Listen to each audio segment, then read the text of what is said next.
എപ്പിസോഡിൻ്റെ air marshal PK കുരുവിളയെ കുറിച്ചുള്ള ആദ്യ ഭാഗം നിങ്ങൾ കേട്ട് കഴിഞ്ഞു. അപ്പോൾ അത് കണ്ട കുറച്ച് സുഹൃത്തുക്കൾ എന്നോടൊരു സംശയ നിവൃത്തി ആരായുകയുണ്ടായി.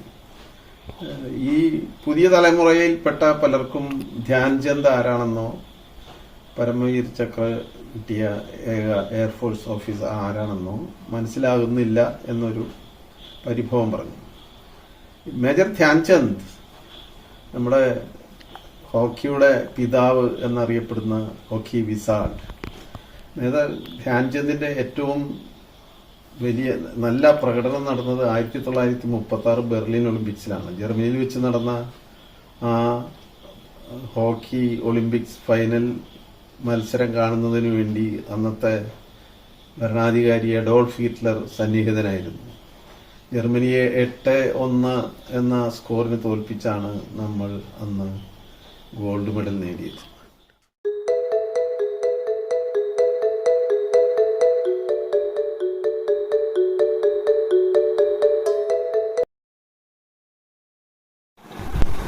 Flying officer Nirmaljit Singh സെഖോർ Indian എയർഫോഴ്സിൽ നിന്ന് ആദ്യമായും ഇതുവരെയും പരമവീര ചക്ര നേടിയിട്ടുള്ള യുദ്ധരംഗത്തെ ഏറ്റവും വലിയ ബഹുമതി നേടിയിട്ടുള്ള ആളാണ് അദ്ദേഹം.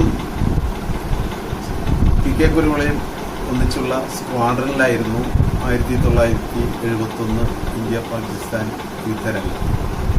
അദ്ദേഹത്തിന് മരണാനന്തരമാണ് പരമവീർ ചക്ര സമ്മാനിക്കപ്പെട്ടത്.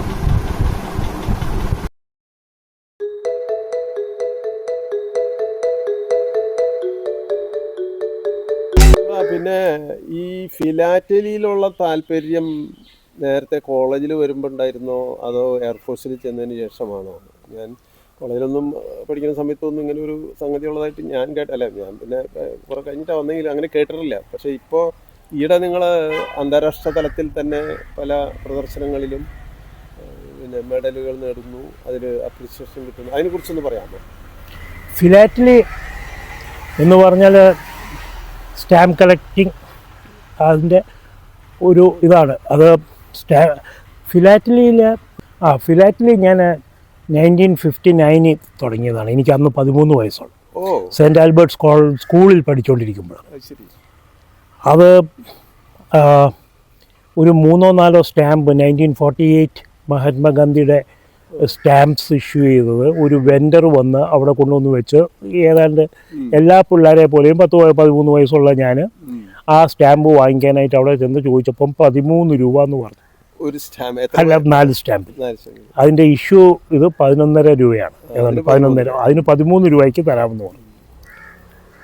13 രൂപ എന്ന് പറഞ്ഞാൽ അന്ന് 1 രൂപയ്ക്ക് ഒരു കോഴി കിട്ടുന്ന കാലം. അപ്പം 13 രൂപ എന്ന് പറഞ്ഞാൽ വളരെ വളരെ വിഷമിച്ച് പേടിച്ച് ഫാദറിൻ്റെ അടുക്കൽ ചെന്ന് കരഞ്ഞു പിടിച്ച് 13 രൂപ വാങ്ങിച്ചു. അതിനിടയ്ക്ക് ഒന്ന് ഇടപെട്ടോട്ടെ, ഫാദർ അന്ന് PWDയിലാണോ? അതെ അതെ. എൻ്റെ ഫാദർ 1939 ഗിണ്ടിയിൽ നിന്ന് പാസ്സായിട്ട് കേരള അന്ന് ട്രാവൻകൂർ സർവീസിലും അത് കഴിഞ്ഞിട്ട് കേരള സ്റ്റേറ്റിലും റിട്ടയർ 68 പുള്ളി PWD ചീഫ് എഞ്ചിനീയറായിട്ട് റിട്ടയർ. അന്ന് 2 ചീഫ് എഞ്ചിനീയേഴ്സ് ഉള്ള സമയം, 2 ചീഫ് എഞ്ചിനീയേഴ്സേ ഉള്ളൂ ഇന്ന്. അപ്പം അദ്ദേഹത്തിൻ്റെ പേരും PK കുരുവിളെന്ന് തന്നെയാണ്. അതെ. അപ്പം പുള്ളിയുടെ കരഞ്ഞു പിടിച്ച് അന്ന് പുള്ളി എക്സിക്യൂട്ടീവ് എഞ്ചിനീയറാണ് എറണാകുളത്ത്. അന്നത്തെ ശമ്പളം എന്ന് പറഞ്ഞാൽ ഒരു എക്സിക്യൂട്ടീവ് എഞ്ചിനീയറിന് ടേക്ക് ഹോം സാലറി 500 രൂപ കണ്ടാണ്. അത് വലിയ ശമ്പളമാണ്. അന്നേരം 13 രൂപ എന്ന് പറയുന്നത് ഞാൻ അത് ഏതായാലും പുള്ളി തന്നു. അങ്ങനെ അത് കളക്ട് ചെയ്ത് കഴിഞ്ഞിട്ട് പിന്നെ ഫാദർ ഈ ശിവരാത്രിയൊക്കെ വരുമ്പോൾ 1 രൂപ ഒക്കെ എനിക്ക് തരും. അത് ഒന്നുകിലും ബുക്ക് വാങ്ങിക്കും, അതിൽ നിന്ന് എന്തെങ്കിലും ഉണ്ടെങ്കിൽ പോയി എന്തെങ്കിലും ഒരു സ്റ്റാമ്പ് വാങ്ങിക്കും. അങ്ങനെ കണ്ടിന്യൂ ചെയ്തുകൊണ്ടിരുന്നു. കോളേജിലും ഇതുപോലെ എന്തെങ്കിലുമൊക്കെ പൈസ മിച്ചം വെക്കാനുണ്ടെങ്കിൽ അത് ഞാൻ സ്റ്റാമ്പോ ബുക്കോ ഈ 2 എണ്ണത്തിൽ വേറെ ഒന്നുമില്ല. അപ്പോൾ അത് 2 എണ്ണത്തിൽ ഇങ്ങനെ വാങ്ങിച്ചുകൊണ്ടിരുന്നു. എയർഫോഴ്സിലും അത് തന്നെ സെയിം പ്രിൻസിപ്പിൾ ഐ ഫോളോഡ്. എവിടെയെങ്കിലുമൊക്കെ സ്റ്റാമ്പ് കണ്ടാൽ അത് എനിക്ക് ഇഷ്ടമാണെന്ന് തോന്നിയാൽ അത് വാങ്ങിക്കും. അങ്ങനെ വന്ന് 74-75 എനിക്ക് ഡൽഹിയിൽ പോസ്റ്റിങ്. ഡൽഹിയിൽ പോസ്റ്റിംഗ് വന്നപ്പോൾ ഞാൻ army philatelic society army philatelic APS army philatelic service എന്ന് പറഞ്ഞ് ഈ ആർമിയുടെ philatelic service postal service army postal service APS അത് അവർക്ക് ഒരു ഫിലാറ്റലിക് ബ്യൂറോ ഉണ്ട്. ഞാൻ ഡൽഹി GPO ജനറൽ പോസ്റ്റ് ഓഫീസിൽ ഫിലാറ്റലിക് ബ്യൂറോയിൽ ചേർന്നു. അത് കഴിഞ്ഞ് ആർമി ഫിലാറ്റലിക് ബ്യൂറോയിൽ ചെന്ന് അല്ലേ കുരുള, എൻ്റെ ഒരു സംശയമാണ്, അന്നൊക്കെ കത്തയക്കുമ്പോഴേ കെയർ ഓഫ് 56 APO അത് ആർമി പോസ്റ്റ് ഓഫീസിന്റെ നമ്പറാണ്. അതായത് യൂണിറ്റ് ലൊക്കേഷൻ അറിയാതിരിക്കാനായിട്ട് ഈ കെയർ ഓഫ് 56 APO വെസ്റ്റേൺ സൈഡിലും 99 APO ഈസ്റ്റേൺ സൈഡിലും 2 ആർമി പോസ്റ്റൽ ഓഫീസാണ് ഉള്ളത്. ഒന്ന് ഡൽഹിയിലും മറ്റേത് നമ്മുടെ കൽക്കട്ടയിലും. നിങ്ങൾക്ക് എയർഫോഴ്സുകാർക്കും അങ്ങനെ തന്നെ? അത് തന്നെ, സെയിം. ഇത് army postal service covers all the 3 services. അപ്പോൾ അങ്ങനെ അവിടെ ഞാൻ മെമ്പർഷിപ്പ് എടുത്ത് അവിടെ പോവുമായിരുന്നു വല്ലപ്പോഴും ഒക്കെ. അങ്ങനെ പോകുന്ന സമയത്ത് ഒരിക്കൽ പെട്ടെന്ന് എല്ലാവരും ചാടി എണീക്കുന്ന ഒരു ബ്രിഗേഡിയർ കയറി വരുന്നു. ഞാനന്ന് ജൂനിയർ റാങ്കാണല്ലോ. അന്നേരം ഞാനും പുള്ളിയെ കണ്ടു. അപ്പം പുള്ളി എന്നോട് ചോദിച്ചു, വൈ ആർ യു ഹിയർ? ഞാൻ പറഞ്ഞു, I am a member of the come and meet me in my office എന്ന് പറഞ്ഞ് പുള്ളി അങ്ങ് പോയി. ഞാൻ പുള്ളിയുടെ ഓഫീസിൽ ചെന്ന് പുള്ളി എന്നോട് കുറച്ച് ഇൻ്റർവ്യൂ ഒക്കെ നടത്തി. എന്താണ് ഇൻട്രസ്റ്റ്, ഇതാണെന്ന്. അപ്പോൾ അത് എനിക്ക് ഇൻട്രസ്റ്റ് ഒന്നുമില്ല, ഞാൻ എല്ലാം കളക്ട് ചെയ്യാം. അപ്പം പുള്ളി പറഞ്ഞു, ഇത് യൂസ്ലെസ് ആണ്, ഇങ്ങനെ കളക്ട് ചെയ്യരുത്, you should specialise into something. അങ്ങനെ പറഞ്ഞ് പുള്ളിയോട് ഞാൻ ചോദിച്ചു എന്തൊക്കെ ചെയ്യണം. ഒന്ന് പറഞ്ഞു, start with the army postal service, study its history, study its this thing. അത് ഇത് ചെയ്യുക. പക്ഷെ അന്ന് എനിക്കൊരു എക്സ്പോഷർ ഇല്ല ഇതെങ്ങനെയാണ് സ്റ്റഡി ചെയ്യുന്നത് പിടിക്കുന്നതെന്നൊക്കെ. ഏതായാലും ഞാൻ ആർമി പോസ്റ്റൽ സർവീസിൻ്റെ അവരുടെ കയ്യിലുള്ള സാധനങ്ങളെല്ലാം വാങ്ങിക്കാൻ തുടങ്ങി. ഓരോ മാസവും എനിക്ക് അഫോർഡ് ചെയ്യാവുന്ന ആൾക്ക്. അതുപോലെ തന്നെ പുള്ളി എന്നോട് പറഞ്ഞു, ബ്രിട്ടീഷ് ഇന്ത്യ പോസ്റ്റൽ ഹിസ്റ്ററി അത് നല്ലൊരു സബ്ജക്റ്റാണെന്ന് പറഞ്ഞു. അപ്പോൾ എനിക്ക് ഡൽഹിയിൽ ഒരാളെ കിട്ടുന്നതിൽ മാസം 100 രൂപ ഞാൻ അയാൾക്ക് കൊടുത്ത് കുറേ ബ്രിട്ടീഷ് ഇന്ത്യ സ്റ്റാമ്പ്സ് വാങ്ങിക്കാൻ തുടങ്ങി. എല്ലാ മാസവും അതിങ്ങനെ വാങ്ങിച്ചുകൊണ്ടിരിക്കും. അങ്ങനെ ആ കളക്ഷൻ തുടങ്ങി, ഈ ആർമി പോസ്റ്റൽ സർവീസ് കളക്ഷൻ തുടങ്ങി. ഇതൊക്കെ അതിൻ്റെ കൂടെ ഇവിടെ വന്നപ്പോൾ, ഞാനൊരു ലീവിന് വന്നപ്പോൾ ഇവിടെ എറണാകുളത്ത് ഒരു റിലീജിയസ് സ്റ്റാമ്പ് എക്സ്ചേഞ്ച് ക്ലബ് എന്ന് പറഞ്ഞൊരു ക്ലബ് ഉണ്ടായിരുന്നു, ഒന്ന് കേട്ടു. അപ്പം അവിടെ പോയപ്പം റിലീജിയസ് എന്നുള്ള പേരെന്താന്ന് വെച്ചാൽ അവർ വാറ്റിക്കാൻ സ്റ്റാമ്പ്സ് കളക്ട് ചെയ്യുന്നവരാണ് ഒരുപാട്. പോപ്പിൻ്റെ വാറ്റിക്കാൻ സ്റ്റാമ്പ്സ് കളക്ട് ചെയ്യുന്നത്. അപ്പോൾ അവർ റിലീജിയസ് സ്റ്റാമ്പ് എക്സ്ചേഞ്ച് ക്ലബ് എന്ന് എഴുതി. ഞാൻ അവിടെ ഒരു മെമ്പർഷിപ്പ് എടുത്തു. അവിടെ ഉള്ള ആളുകൾ കൂടുതൽ വാറ്റിക്കാൻ ഒരു side, Trivandrum and Travancore and Cochin സ്റ്റേറ്റിൻ്റെ ഒരുപാട് സ്റ്റാമ്പ് സ്പെഷ്യലിസ്റ്റിനെ മീറ്റ് ചെയ്യാൻ പറ്റി അന്നത്തെ കാലത്ത്. SP Lewis, colonel LG Jewish, ഇവരൊക്കെ വളരെ ഫേമസ് കളക്ടേഴ്സാണ് അന്ന്. വേൾഡ് റിനൗണ്ട് നമ്മുടെ stamp collection on Cochin and Travancore history. ഒരുപാട് ബുക്കുകൾ എഴുതിയിട്ടുണ്ട് അവർ. അപ്പോൾ അവരുടെ കൂടെ കുത്തിയിരുന്ന് അങ്ങനെയാണ് എനിക്കൊരു എക്സ്പോഷർ കിട്ടിയത്. എങ്ങനെയാണ് സ്റ്റാമ്പ് അവരുടെ കളക്ഷൻസ് കാണുന്നു, അങ്ങനെ കാണാൻ തുടങ്ങി. എന്നാലും ജനറൽ ആയിട്ടുള്ള കളക്ഷനാണ് ഞാൻ കൂടുതലായിട്ട് ഫോളോ ചെയ്തത് till 2000. Then I thought I was fascinated with whatever I was collecting, fascinated with the airmail. Because എയർഫോഴ്സിൻ്റെ ഒരു ഇതുണ്ടെങ്കിലും ഫൈറ്റേഴ്സാണ് എൻ്റെ സ്ട്രോങ്. ഇത് ഫൈറ്റേഴ്സ് ആണെങ്കിലും ഇതിൽ എയർമെയിൽ എന്ന് പറയുമ്പോൾ മിക്കവാറും സിവിൽ എയർക്രാഫ്റ്റ് ആയിരിക്കും, അതായത് ട്രാൻസ്പോർട്ട് പ്ലെയിൻസ് ആയിരിക്കും. എന്നാലും അത് സ്പെഷ്യലൈസ് ഇന്ത്യൻ എയർമെയിൽസ് കളക്ട് ചെയ്യാമെന്ന് തുടങ്ങി. അപ്പോൾ ഞാൻ ഇതിനുമൊക്കെ വളരെ മുമ്പേ 1975-76 തന്നെ ഇന്ത്യ സ്റ്റഡി സർക്കിൾ എന്ന് പറഞ്ഞൊരു മേജർ സ്റ്റഡി സർക്കിൾ ഉണ്ട് UK അതിലെ മെമ്പറാണ് ഞാൻ. അവർക്ക് പബ്ലിക്കേഷൻസ് ഉണ്ട്. അതിലൊരു ടെറി ഹാരി വോക്കർ എന്ന് പറഞ്ഞൊരു സായിപ്പ് ഇതിനെപ്പറ്റി എഴുതുന്നത് ഞാൻ വായിക്കാൻ തുടങ്ങി, ഇന്ത്യൻ എയർമെയിൽസിനെ പറ്റി. ഇപ്പം now he is A very close friend of mine. പുള്ളി ഈസ് ഇൻ UK. അപ്പം ഞാനും പുള്ളിയായിട്ട് ഇപ്പം ഭയങ്കര ഇൻട്രാക്ഷൻസ് ഉണ്ട്. അന്നേരം പുള്ളിയുടെ ആർട്ടിക്കിൾസ് വായിച്ച് അതിലുള്ള കവേഴ്സ് കളക്ട് ചെയ്യാനായിട്ട് ഓപ്ഷൻ ഹൗസസിലും പുള്ളി UK എവിടെ കിട്ടും, അതായത് ഏത് സ്റ്റോഴ്സിലുണ്ട്, അങ്ങനെയൊക്കെ പറഞ്ഞ് അങ്ങനെ അത് കളക്ട് ചെയ്ത് അങ്ങനെയാണ് എൻ്റെ ഇന്ത്യൻ എയർമെയിൽ കളക്ഷൻസ് തുടങ്ങിയത്. ആ ഇന്ത്യൻ എയർമെയിൽ കളക്ഷൻസാണ് ഇപ്പം ഞാൻ എക്സിബിറ്റ് ചെയ്യുന്നത്. അതിൽ ഇപ്പോൾ എയർ മാർഷൽ കുരുവിളയുടെ പേരിലുള്ളതാണോ ഇപ്പൊ ഇന്ത്യയിലത്തെ ഒരു കളക്ഷൻ എന്ന് പറഞ്ഞാൽ? ഇത് 2-3 പേര്, ഒരു 3-4 പേര് പറയാം അങ്ങനെ വെൽ നോൺ കളക്ടേഴ്സ്. അതിൽ ഒന്ന് ഞാനാണെന്ന് പറയാം. പക്ഷേ ഏറ്റവും അല്ല മിസ്റ്റർ പീയൂഷ് ഖൈതാൻ എന്ന് പറഞ്ഞ ഒരു ഇൻഡസ്ട്രിയലിസ്റ്റ് ആണ്. ബാംഗ്ലൂരിലുള്ള ആളാണ്. ഇന്ത്യൻ എയർമെയിൽസിലെ ഏറ്റവും കൂടുതൽ കളക്ഷനുള്ളത്. പിന്നെ 2-3 പേര് ഇപ്പം കേരളത്തിൽ തന്നെ ഒരാളെ ഉള്ളൂ ഏതാണ്ട് ഒരു ഇന്ത്യൻ ലെവലിൽ നിൽക്കുന്ന ഒരാളെ ഉള്ളൂ. അത് മോഹനചന്ദ്രൻ നായർ എന്ന് പറഞ്ഞ് ട്രിവാൻഡ്രത്തുള്ള ഒരാളാണ്. വേൾഡ് ലെവലിൽ കേരളത്തിൽ നിന്ന് ഞാൻ മാത്രമേ വന്നിട്ടുള്ളൂ. അപ്പം ഈ ഇന്ത്യൻ എയർമെയിൽസിൽ ട്രാവൻകൂർ ആൻഡ് കൊച്ചിൻ ഹിസ്റ്ററിയിലൊക്കെ വേൾഡ് ലെവലിൽ പലവരും ഉണ്ട്, ഇപ്പോഴും ഉണ്ട് നമ്മുടെ കേരളത്തിൽ. By the way, anybody other than the military people or air force people like you in the field? Yes, almost everybody. I am one of the rarest armed forces persons who has taken up this hobby.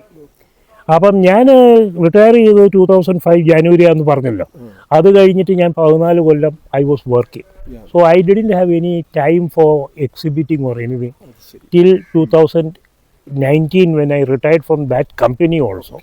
And then I entered for the first time in a state level competition in Karnapex 2023. അതിൽ I got A വെർമൈൽ, large വെർമൈൽ. വെർമൈൽ എന്ന് പറയുന്നത് it is above silver and below gold.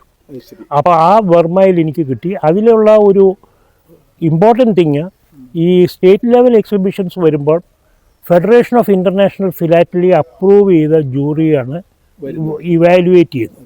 നമ്മൾ club ലെവലിലൊക്കെ വെക്കുമ്പോൾ വേറെ ഏതെങ്കിലും ഒരു member വന്ന് അയാൾക്ക് ഈ സബ്ജക്റ്റിനെ പറ്റി ചിലപ്പോൾ ഒരു പിടിയും കാണില്ല.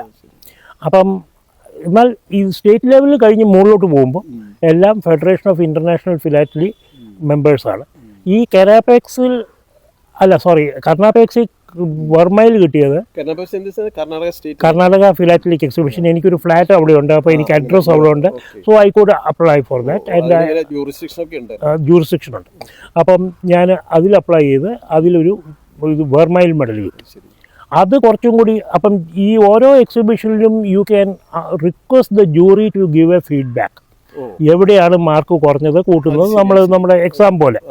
അപ്പോൾ അവർ അതിൻ്റെ അത് ഞാൻ കുറച്ച് റിഫൈൻ ചെയ്ത് എയർമെയിൽ സൊസൈറ്റി ഓഫ് ഇന്ത്യയുടെ ഒരു വേൾഡ് ഫിലാറ്റലിക് എക്സിബിഷൻ വന്നപ്പോൾ അതിൽ ഞാൻ അത് എക്സിബിറ്റ് ചെയ്തപ്പോൾ ബർമയിൽ നിന്ന് ലാർജ് ബർമയിൽ കിട്ടി. ആ ഇത് കുറച്ചും കൂടി റിഫൈൻ ചെയ്തു. It is a global recognition but still not up to the ഇത് നമ്മുടെ gold standard. Large vermeil just below the gold standard. അതിൽ കിട്ടിയ ഫീഡ്ബാക്കും പിന്നെ കുറച്ച് 1-2 കവേഴ്സും കൂടി കൂട്ടി കെറാപെക്സ് 26 എന്ന് പറഞ്ഞ് ജാനുവരിയിൽ വന്നപ്പോൾ I put it up there again by FIP jury which got the gold for the first time. അങ്ങനെയാണ് കെറാപെക്സിൽ ഗോൾഡ് മെഡൽ കിട്ടിയത്. അതിൻ്റെ കൂടെ തന്നെ ഫോളോഡ് ബൈ, ഞാനപ്പോൾ സബ്ജക്റ്റ് ഒന്ന് മാറ്റി. കാരണം ഞാൻ വിചാരിച്ചു ഒന്ന് തന്നെ ഇങ്ങനെ ചെയ്യുമ്പം അതൊരു എല്ലാ ജൂറീസും മിക്കവാറും എല്ലാവർക്കും അറിയാം. നമ്മൾ ഗോൾഡ് മെഡലൊക്കെ കിട്ടുമ്പം തന്നെ അത് എല്ലാവർക്കും. അപ്പോൾ ഞാൻ ഒരു സ്പെഷ്യലൈസ്ഡ് സബ്ജക്റ്റ് എടുത്തു ഇതിൻ്റെ അകത്തു നിന്ന്. അതായത് എംപയർ എയർമെയിൽ സ്കീം എന്ന് പറഞ്ഞ് UK ഗവൺമെൻറ് 1937 ഒരു എയർമെയിൽ സ്കീം ഇൻട്രൊഡ്യൂസ്. എൻ്റെ ഈ കളക്ഷൻ എന്ന് പറയുന്നത് മുഴുവൻ ഒരു സ്റ്റോറിയാണ്. 1911 ഇവിടെ ഒരു അലഹബാദിലൊരു എക്സിബിഷൻ നടക്കുമ്പോൾ അവിടെ ഒരു priest, British priest, he wanted to start a old poor boys home. അവർ പുവർ ബോയ്സ് ഹോമിന് വേണ്ടി പുള്ളിക്ക് കളക്ഷൻ എടുക്കാനായിട്ട് ഈ got an idea, why not use the aircraft to carry the mails. അപ്പം പുള്ളി ഗവർണർ ജനറലിനെയൊക്കെ പോയി കണ്ട് അപ്രൂവൽ എടുത്ത് 6 എയർക്രാഫ്റ്റ് ഇംഗ്ലണ്ടിൽ നിന്ന് ഡിസ്മാൻഡിൽ ചെയ്ത് ഷിപ്പിൽ ഇവിടെ കൊണ്ടുവന്ന് ഇവിടെ അസംബിൾ ചെയ്ത് ഒരു 2 അണയാണ് ഇവിടുത്തെ സ്റ്റാമ്പ് പോസ്റ്റൽ റേറ്റ്. 2 അണയ്ക്ക് പകരം പുള്ളി 8 അണ കളക്ട് ചെയ്തു. അത് 6 അണ പുള്ളിക്ക് ഡൊണേഷൻ, ഗവർണർ ജനറലിൻ്റെ അപ്രൂവലോടുകൂടിയാണ്. നമ്മളൊരു കവർ കൊടുക്കുവാണെങ്കിൽ അതിന് 8 അട കൊടുക്കണം. അത് ശരി. അത് വേൾഡിൽ എവിടെ വേണമെങ്കിലും അയക്കാം. അങ്ങനെ പുള്ളി തുടങ്ങിയതാണ് ഈ എയർമെയിലിൻ്റെ സ്റ്റാർട്ട്. അത് ശരി. അന്ന് 13 മിനിറ്റിൽ 6 കിലോമീറ്ററോ ഏതാണ്ടാണ് ഡിസ്റ്റൻസ് അലഹബാഡിൽ നിന്ന് നൈനി എന്ന് പറഞ്ഞൊരു റെയിൽവേ സ്റ്റേഷൻ വരെ ഈ aircraft took off and landed and handed over the mail to the post office. Naini എന്ന് പറയുന്നത് ഒരു റെയിൽവേ ഹെഡാണ്. അവിടെ കൽക്കട്ട ബോംബെ റൂട്ടിലുള്ള റെയിൽവേ സ്റ്റേഷനാണ്. അപ്പോൾ അവിടെ നിന്ന് ആ റൂട്ടിൽ ഇത് എല്ലായിടത്തോട്ടും പോസ്റ്റൽ ഡിപ്പാർട്ട്മെൻറ്റ് അയച്ചു. അങ്ങനെയാണ് വേൾഡിലെ ഫസ്റ്റ് എയർമെയിൽ വന്നേക്കുന്നത്. 1911 ഇന്ത്യയിലാണ്. In India. That is the first time. അപ്പം ഇന്ത്യൻ എയർമെയിൽസ് കളക്ട് ചെയ്തപ്പം ഇതാണ്. ഇതോടുകൂടി തന്നെ ബ്രിട്ടൻ ഗോട്ട് ഇൻട്രസ്റ്റഡ്. അന്ന് സൺസെറ്റ് ഇല്ലാത്ത ഒരു രാജ്യമാണല്ലോ ബ്രിട്ടൻ. ആ സമയത്ത് അവർക്ക് ഇങ്ങനെ ഒരു പോസിബിലിറ്റി ഉണ്ടെങ്കിൽ ഇംഗ്ലണ്ടിൽ നിന്ന് ഒരു മെയിൽ ഇങ്ങോട്ട് ഇന്ത്യയിൽ വരണമെങ്കിൽ ഏതാണ്ട് 1.5 മാസം ഷിപ്പിൽ എടുക്കുമായിരുന്നു. അപ്പോൾ ഇത് ഒരു 10 ദിവസം കൊണ്ട് എത്താമെന്നുള്ള ഒരു തോട്ട് പ്രോസസ്സും അവർക്ക് വന്നു. അപ്പോൾ അവരുടെ main idea was to start a airmail system from Britain to their dominions and colonies all across the world. ഇതാണ് അവരുടെ മെയിൻ എയിം. അപ്പോൾ എൻ്റെ കളക്ഷനിൽ ഞാൻ കാണിച്ചിരിക്കുന്നത് England to New Zealand route development. ഇതെങ്ങനെയാണ്, എപ്പോഴാണ്, അതായത് ഇതെല്ലാം കൂടി ഒറ്റയടിക്ക് പോകാനുള്ള എയർക്രാഫ്റ്റും ഇല്ല, ഇതുമില്ല. അപ്പോൾ അവർ മേജറായിട്ട് പറഞ്ഞാൽ ഇംഗ്ലണ്ടിൽ നിന്ന് ഫ്രാൻസിലോട്ട് അയച്ച് ഫ്രാൻസിൽ നിന്ന് അത് തിരിച്ച് നമ്മുടെ യൂറോപ്പിൻ്റെ എൻഡിൽ വന്നിട്ട് ഇറ്റലിയിൽ വന്നിട്ട് ഇറ്റലിയിൽ നിന്ന് it will come to Africa by ship. അവിടെ വന്നു കഴിഞ്ഞാൽ അത് ക്രോസ് ചെയ്യാനുള്ള ഇതില്ല, എയർക്രാഫ്റ്റ് ഇല്ല. അവിടെ നിന്ന് ഈജിപ്തിൽ നിന്ന് ഒരു പോർഷൻ എയർക്രാഫ്റ്റ്, പിന്നെ അത് അലക്സാൻഡ്രിയ വന്നിട്ട് Alexandria to Bombay or Karachi by Karachi ഇന്ത്യയിലാണ് അത് ബൈ ഷിപ്പ്. പിന്നെ within India again aircraft land planes ഇങ്ങനെ ഇന്ത്യയിൽ വന്ന് പിന്നെ അത് ഡെവലപ്പ് ചെയ്ത് to Rangoon, then from Rangoon to Indonesia, Indonesia to Australia, Australia to New Zealand. ഇത് 1912 തുടങ്ങിയ ഒരു സ്കീം. ഇത് തീർന്നത് 1939 ഇവർക്ക് അതുപോലെ തന്നെ they wanted to extend to Canada. പക്ഷേ അപ്പോഴത്തേനും സെക്കൻഡ് വേൾഡ് വാർ വന്നു, അതും നടന്നിട്ടില്ല. പിന്നെ വേൾഡ് വാർ കഴിഞ്ഞിട്ട് TWAയും പാനാമും ഒക്കെയാണ് ആ ഇത് റൂട്ട് എടുത്തത്. അപ്പോൾ എൻ്റെ ഈ സ്റ്റോറി ഇതാണ് സ്റ്റോറി ചെയ്യുന്നത്. അപ്പോൾ ഇതിന്റെ ഇത് സബ്സ്റ്റാൻഷിയേറ്റ് ചെയ്യാനുള്ള records I have the first flight covers which says that it has flown from here to here to here. അത് അതാണ് നമ്മൾ എക്സിബിറ്റ് ചെയ്യുന്നത്. ആ 5 ഫ്രെയിം എക്സിബിറ്റ് എന്ന് പറയുന്നത് A3 പേജസ്, അല്ലെങ്കിൽ A4 ആണെങ്കിൽ 80 പേജസും A3യിൽ 40 പേജും. അത് ഞാനൊരു 155 ഫസ്റ്റ് ഫ്ലൈറ്റ് കവേഴ്സ് വെച്ചിട്ടാണ് ഇത് കാണിക്കുന്നത്, എക്സിബിറ്റ് ചെയ്യുന്നത്. അപ്പോൾ അതിൻ്റെ ഇടയ്ക്ക് തന്നെ ഫ്രഞ്ചുകാർക്കൊരു ഡെവലപ്മെൻ്റ് ഉണ്ട്, ഡച്ചുകാർക്കൊരു അവർക്ക് കോളേജസ് ഉണ്ട് ഇവിടെ. So they also wanted it. അപ്പോൾ അതും എല്ലാം കൂടിയാണ് ഇതെല്ലാം it forms a part of the root development. അങ്ങനെ വന്ന് ഒരു 1934 സീ പ്ലെയിൻ സ്റ്റാർട്ടഡ് കമ്മിങ്. അതിന് നമ്മൾ വളരെ വലിയ അഡ്വാൻറ്റേജ് ഉണ്ട്. എയറോഡ്രോംസ് ഉണ്ടാക്കണ്ട, സീ തന്നെ ലാൻഡ് ചെയ്യും. അപ്പം അത് കട്ട് ഷോർട്ട് ദി ടൈമിങ്. മറ്റേത് ഡെസേർട്ട്, ഇത് 1921 ഡെസേർട്ട് റൂട്ട് എന്നൊക്കെ പറഞ്ഞ് ഈജിപ്തിലൊക്കെ ഉണ്ടാക്കിയേക്കുന്നത് വളരെ വലിയ സ്റ്റോറിയാണ്. എൻ്റെ എക്സിബിഷനിൽ കാണാവുന്നത്. അതിൽ ട്രാക്ടർ വെച്ച് ഉഴുത് ഇത് നോക്കിയാണ് പൈലറ്റ് ഓടിക്കുന്നത്. വേറെ നാവിഗേഷണൽ എയ്ഡൊന്നുമില്ല. അപ്പം ഡെസേർട്ടിൻ്റെ നടുക്കൂടി ട്രാക്ടറിൻ്റെ റൂട്ട് വെച്ചിട്ടാണ് ഇവർ പോകുന്നത് ഓരോ സ്ഥലത്തേക്ക്. അങ്ങനത്തെ പല പ്രോബ്ലംസ് സീ പ്ലെയിൻ വന്നപ്പം അത് മാറി.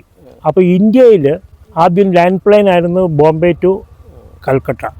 അത് സീ പ്ലെയിനിലേക്ക് മാറ്റാനായിട്ടുള്ള ഒരു ഇതാണ് ഞാൻ വേൾഡ് എക്സിബിറ്റിൽ എടുത്തു കാണിച്ചത്. അതായത് ഇതൊരു എംപയർ എയർമെയിൽ സ്കീമിൽ ആണ് ഞാനത് കാണിച്ചത്. കാരണം 1937 അത് തുടങ്ങിയത്. ആദ്യത്തെ അതിൻ്റെ phase 1 ഇംഗ്ലണ്ട് ടു ഈജിപ്റ്റ് ആണ്. Empire Airmail, Egypt to India, India to Calcutta. I mean in Karachi, Karachi to Calcutta, Calcutta to Rangoon. ഇത്രയും വരെ phase 2 and Rangoon to Australia and Australia to New Zealand and other colonies in that place. That is phase 3. ഇതാണ് ഞാൻ stage 2ഉം stage 3യുമായിട്ട് കാണിച്ചതാണ് വേൾഡിലെ large gold കിട്ടിയത്. That is the highest you can ever get, and it is also judged by international jury. അത് മാത്രമല്ല, അതിന്റെ feedback ഞാൻ ചോദിച്ചപ്പോൾ ആ ജൂറി പറഞ്ഞത്, അത് ഇച്ചിരി ബോസ്റ്റിംഗ് ആയിട്ട് തോന്നാമെങ്കിലും ഞങ്ങൾക്ക് ഒരു കമന്റും പറയാനില്ല. We are showing this as a എന്താ പറയുക, ഒരു മോഡേൺ എക്സിബിറ്റ് ആയിട്ട് we are circulating. Jury chairman ആയിരുന്നു എൻ്റെ ഇവാലുവേറ്റ് ചെയ്തത്. ജൂറി ചെയർമാൻ പറഞ്ഞത് we are circulating this as a model exhibit to other jury. This should be how it should be. അതിൽ കൂടുതൽ എനിക്കൊരു ഇത് കിട്ടാനില്ല. പിന്നെ ഉള്ളത്, പലരും എന്നോട് പറയുന്നത് വേൾഡ് ഫിസിക്കൽ, ഇത് വെർച്വലാണ്. ഇത് വെർച്വൽ ആയിരുന്നുകൊണ്ട് എനിക്ക് വെർച്വലായിട്ട് അയച്ചു കൊടുത്താൽ മതി. മറ്റേ വേൾഡ് ഫിസിക്കലായിട്ടൊന്നും ഞാനത് വേണ്ടാന്ന് വെച്ചിരിക്കും. യാത്ര ചെയ്യുന്നില്ല, യാത്ര നമുക്ക് ചെയ്യേണ്ടി വരില്ല. സേഫ്റ്റി ഓഫ് ദി എക്യുപ്മെന്റ്, ഇത് ഇൻഷുർ ചെയ്ത് കൊണ്ടുപോകുന്നതും അത് തിരിച്ചു കൊണ്ടുവരുന്നതും, ഒരു ഷീറ്റ് പോയാൽ ഈ സ്റ്റോറി മുഴുവൻ ബ്രേക്കാവും. അതുകൊണ്ട് അറ്റ് മൈ ഏജ് അതിന്റെ പുറകെ നടക്കാനും പിടിക്കാനും ഒന്നും പറ്റില്ല. അതുകൊണ്ട് I decided I will not compete for physical thing. I will restrain myself for ഇനി വെർച്വൽ. ഇപ്പം ഒരെണ്ണം വരുന്നുണ്ട്, ഒരു വെർച്വൽ ഇത് വരുന്നുണ്ട് ഏപ്രിലിൽ. അത് ദാറ്റ് ഈസ് ടൈപ്പായി ആണ് എൻ്റെ ഇത്. ചൈനയിലെ മറ്റേ ഫോർമോസ അവിടെയാണെന്ന് എനിക്ക് തോന്നുന്നത്, എനിക്ക് ഷുവർ അല്ല. പക്ഷെ ഏപ്രിൽ 30th മുമ്പ് എൻട്രി കൊടുക്കണമെന്ന് എനിക്കൊരു ഇത് വന്നിട്ടുണ്ട്. എനിക്ക് ഐ ഗെറ്റ് ദ ഇൻവിറ്റേഷൻസ്. അപ്പോൾ എൻട്രി കൊടുക്കണമെന്ന് പറഞ്ഞിട്ട്, അപ്പോൾ അതിന് ഞാൻ എൻട്രി ചെയ്യും വെർച്വൽ ആയതുകൊണ്ട്. And see what it is.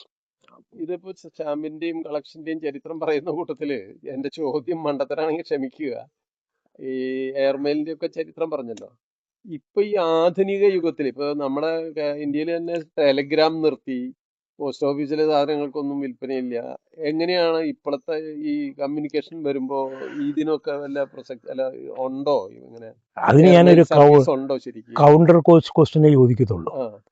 ഇന്ന് നമ്മള് ഒരു എന്താ ഞാൻ ചോദിക്കുക, ഒരു മോറിസ് മൈനർ കാർ വാങ്ങിക്കണമെങ്കിൽ എന്തെങ്കിലും പ്രസക്തി ഉണ്ടോ എന്ന് ചോദിച്ചാൽ എന്തെങ്കിലും പ്രസക്തി ഉണ്ടോ? ഒരു പ്രസക്തിയില്ല. എന്നൊരു മോറിസ് മൈനർ കാർ വാങ്ങിച്ച് അത് ഓടിച്ചുകൊണ്ട് 10 കിലോമീറ്ററിൽ കൂടുതൽ ഓടിക്കാൻ പറ്റുമോ എന്ന് എനിക്കറിയില്ല.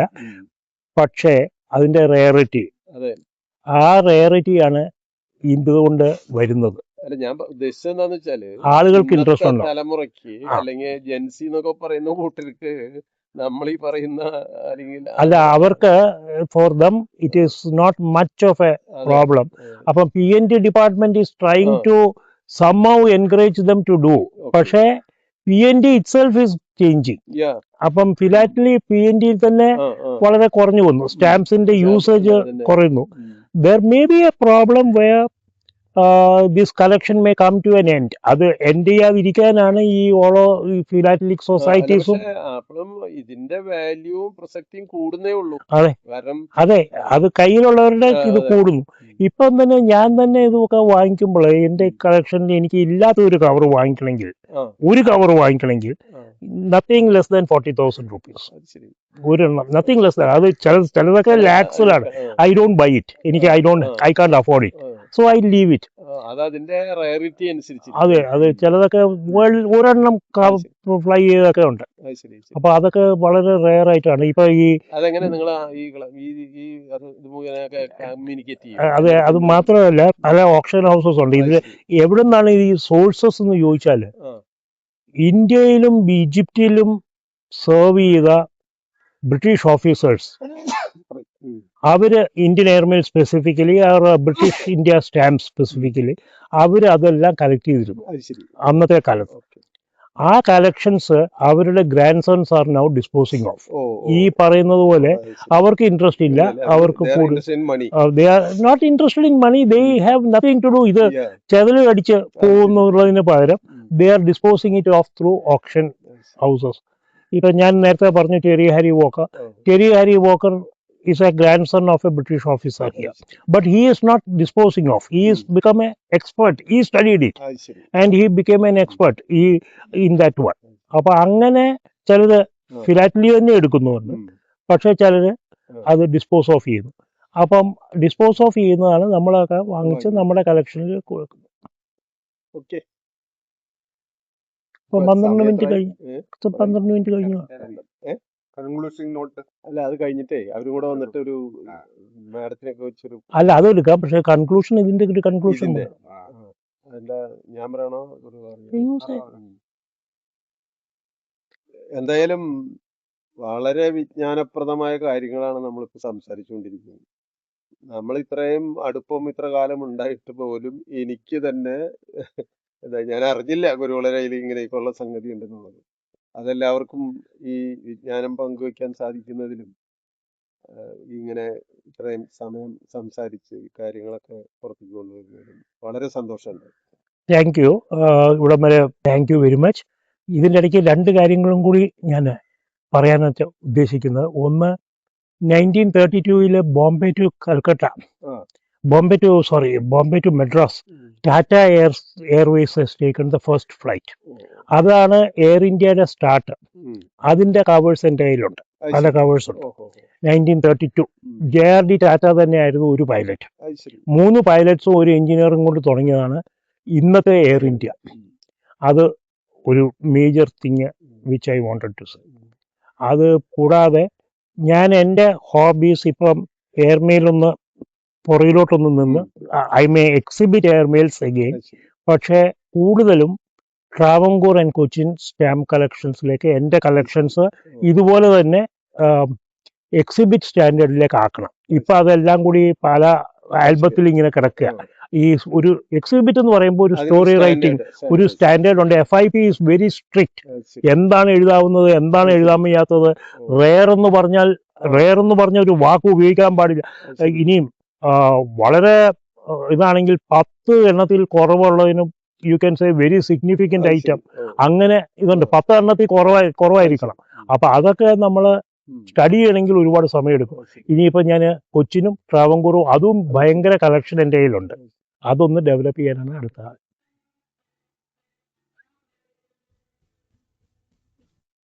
അപ്പൊ ഇന്ന് നല്ലൊരു ദിവസമായിരുന്നു. പഴയ നമ്മളെ തൃശ്ശൂർ എഞ്ചിനീയറിംഗ് കോളേജിന്റെ സ്മരണകൾ കുറിക്കുന്നു. അതിനൊരു പ്രധാന വ്യക്തി എനിക്ക് തോന്നുന്നു എയർവൈസ് സ്പെഷ്യലായിട്ട് 68 batch electrical PK Kuruvila, Mrs Susan Kuruvila. എങ്ങനെയുണ്ട് മാഡം ഈ മനുഷ്യന്റെ കൂടെ എത്ര കൊല്ലായി? 51 വർഷം കഴിഞ്ഞു. നമ്മള് Venu and Shamsu, we should all be thankful to her for keeping this young man still young.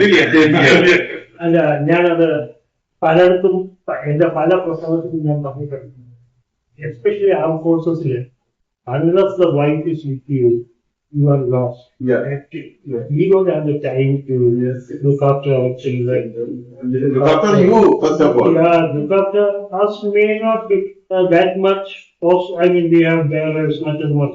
But the children, they have not even seen for months and together exam gana. So almost everything is done by the wife. പിന്നെ ഒരു social കെട്ടുകൾ തുടങ്ങി ഞങ്ങൾ രണ്ടുപേരും we are moving together.